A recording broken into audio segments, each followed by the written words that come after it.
बिस्मिल्लाहिर्रहमानिर्रहीम। कम्बिनेशन जो हैं कैपेसिटर्स के, उनका प्रॉब्लम हम कर रहे हैं, न्यूमेरिकल्स कर रहे हैं। पहला जो न्यूमेरिकल है page number 17, example number 12।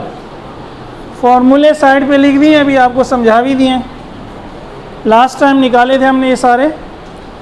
2 capacitor C1 bracket में लिखा हुआ है 3 माइक्रोफेराड, तो इसकी वैल्यू दे दी आपको।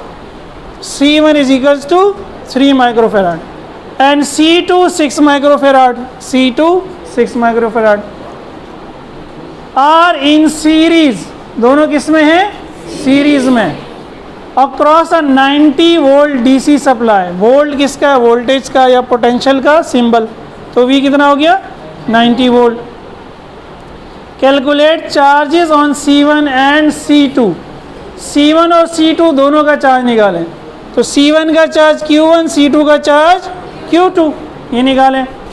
And the potential difference across each, और हर एक का पोटेंशियल डिफरेंस भी निकालें। PD का मतलब पोटेंशियल डिफरेंस या वोल्टेज V, तो V1 V2 भी निकालें। ठीक है। उसने वैसे तो अभी एग्जाम्पल है तो डायग्राम दी हुई है, एग्ज़ाम में आप डायग्राम खुद बनाएंगे और ख़ुद बनाएंगे, क्वेश्चन समझना आसान होगा। तो सीरीज़ में ये ड्रॉ किया हुआ आपको समझाया भी। ये 2 कैपेसिटर हैं C1 और C2। ये इस बैटरी के साथ जिसके वोल्टेज 90 वोल्ट है उसके साथ जुड़ गई, तो V C1 C2 हमें दिया हुआ है। ये दोनों कैपेसिटर मिल के क्या करेंगे? बैटरी से एक चार्ज लेंगे जिसकी वैल्यू क्या होगी? Q। जिसकी वैल्यू क्या होगी? तो वही हमने यहाँ शो कर दिया। लास्ट टाइम भी बताया था, जब चार्ज का फ्लो शो करते हैं तो पॉजिटिव से शो करते हैं। किससे शो करते हैं? कि बैटरी ये Q चार्ज प्रोवाइड करेगी इन दोनों को। ठीक है। जो काम ये दोनों मिल के कर रहे हैं वो एक सिंगल कैपेसिटर भी कर सकता है। वो सिंगल कैपेसिटर भी क्या करेगा? इस बैटरी से चार्ज Q लेगा। अगर ये दोनों मिल के 10 माइक्रोकूलम ले रहे हैं और ये अकेले 10 माइक्रोकूलम ले रहा है, तो इन दोनों का काम कर रहा है। ठीक है, समझ आया? तो C इक्विवेलेंट है। जब भी कैपेसिटर्स के न्यूमेरिकल सॉल्व करेंगे, सुन ले गौर से मेरी बात, जब भी कैपेसिटर्स के न्यूमेरिकल सॉल्व करेंगे 90% से ज़्यादा केसेस में टोटल कैपेसिटेंस और टोटल चार्ज की ज़रूरत पड़ेगी। टोटल कैपेसिटेंस की और टोटल चार्ज की ज़रूरत पड़ेगी। आपको क्वेश्चन कुछ भी दिया हो, आप सबसे पहले टोटल कैपेसिटेंस निकालें और टोटल चार्ज निकालें। उसके बाद अगर सवाल हल नहीं भी होगा तो एग्जामिनर कुछ ना कुछ नंबर्स दे देगा। इन 2 चीज़ों के बगैर ज़्यादातर न्यूमेरिकल सॉल्व हो ही नहीं सकते। तो इसीलिए मैंने ये लिखा है A और B सोल्यूशन में, कि ये 2 स्टेप तो हर क्वेश्चन में कर देना। सही है। अगर तो क्वेश्चन आता होगा तो पूरा ही कर लोगे, नहीं आता होगा तो ये 2 चीज़ें निकाल के दे देना, आधे नंबर तो यकीनन मिल जाएंगे। ठीक है। तो अभी हमने यहाँ समझा कि जब 2 कैपेसिटर सीरीज़ में होते हो तो ये फार्मूला बन जाता। तो पहले हमने लिख दिया C1 in series with C2। Series का फार्मूला लगा दिया। C1 C2 मल्टीप्लाई हो रहे हैं, C1 C2 ऐड हो रहे हैं। देखिए इन सब के साथ, इन दोनों के साथ माइक्रो है, तो हमारा आंसर भी माइक्रो में आएगा। यहाँ में माइक्रो लिखने की ज़रूरत नहीं है। तो 3 माइक्रो 6 माइक्रो 3 माइक्रो 6, 3 इंटू 6 18 हो गया, 3 + 6 9 हो गया, 18/9 क्या हो गया? 2। आंसर किस में आएगा? Micro farad. टोटल कैपेसिटेंस आ गई, यानी ये सिंगल कैपेसिटेंस। अब ये सिंगल कैपेसिटेंस टोटल चार्ज निकालने के लिए टोटल कैपेसिटेंस चाहिए। ये टोटल चार्ज निकालने के लिए तो टोटल कैपेसिटेंस भी इसलिए निकाली कि टोटल चार्ज निकले। सही है। अब टोटल चार्ज कैसे निकलेगा? जो बेसिक फॉर्मूला है चार्ज का, C × V, यानी बैटरी के पॉजिटिव और बैटरी के नेगेटिव के दरमियान जो कैपेसिटर है, सही है, वो बैटरी से कितना चार्ज लेगा, वो मल्टीप्लाई होगा कैपेसिटेंस और बैटरी के वोल्टेज से। यहाँ तो 2 कैपेसिटर्स थे तो हमें एक पता नहीं लगा सकते थे, इसकी भी कैपेसिटेंस अलग थी और इसकी कैपेसिटेंस अलग थी। तो पॉजिटिव और नेगेटिव के दरमियान पहले हम टोटल कैपेसिटेंस निकालेंगे, तब हमें पता चलेगा कि ये कैपेसिटेंस बैटरी से कितना चार्ज ले रही है। तो Q बराबर हो गया CV, C निकाल लिया है, V दिया हुआ है। अगेन C को लिखा 2 माइक्रो में, फेराड तो उसकी यूनिट है, 2 माइक्रो का एक्चुअल मतलब क्या है? 2 इंटू 10⁻⁻6, लेकिन 10⁻⁻6 बार बार लिखने से बेहतर है आप क्या लिखें? माइक्रो लिखें।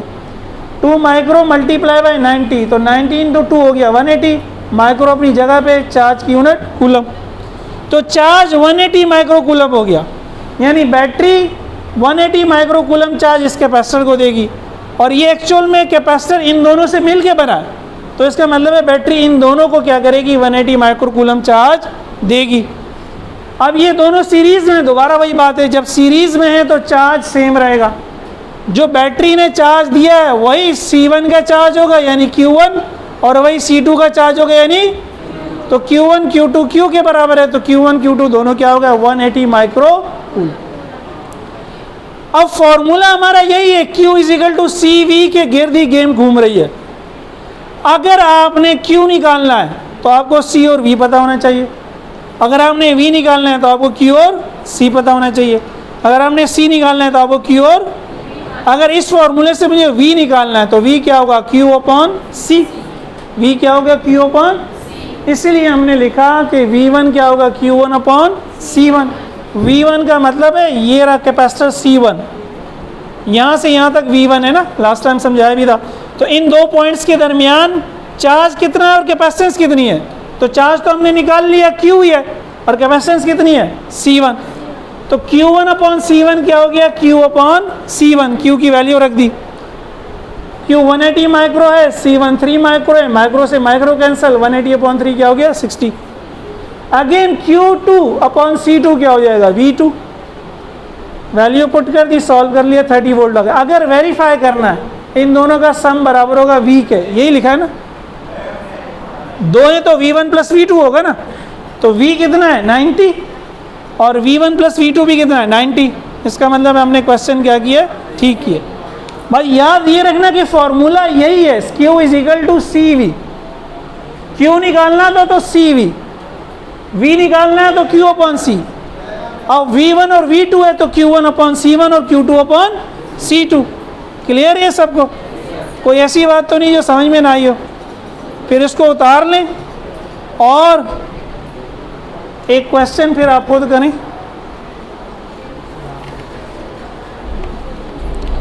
1999 3C,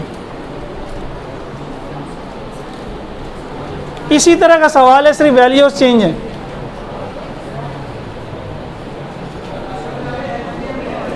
ये मैं आ रहा हूँ सबके पास चेक करने।